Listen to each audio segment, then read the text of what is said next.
அஸ்ஸலாமு அலைக்கும் ரஹ்மத்துல்லாஹி தாலா பரகாத்துஹு.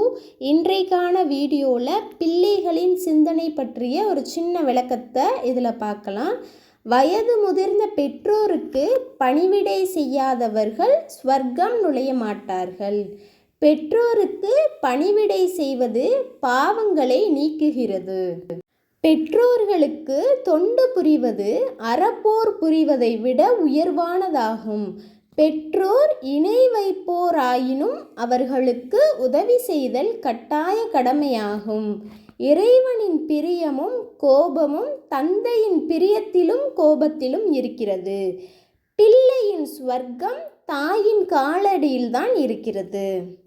பெற்றோர் தனக்கு அநியாயம் செய்தாலும் அவர்களிடம் அன்பை செலுத்துவது கடமையாகும்.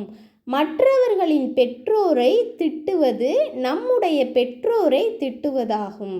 பெற்றோரை துன்புறுத்திய ஒருவன் மன்னிப்பு கேட்காமல் மரணமடைந்தால் மறுமையில் குஷ்டரோகியாக எழுப்பப்படுவான்.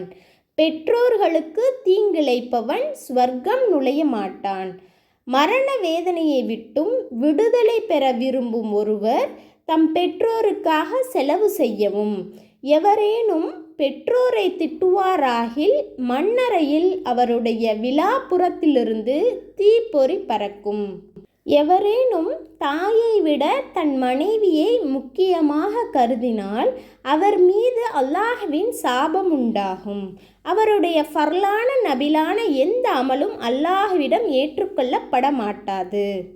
ஒவ்வொரு வெள்ளிக்கிழமையும் ஒரு மனிதன் தன் பெற்றோரின் மண்ணறைக்கு சென்று யாசின் சூறாவை ஓதினால் அந்த சூறாவின் எழுத்துக்களின் எண்ணிக்கை அளவுக்கு அவரின் பாவங்கள் மன்னிக்கப்படுகிறது. எனவே மார்க்கப்பற்றுடைய குழந்தைகளை உருவாக்குவோம் இன்ஷா அல்லாஹ்.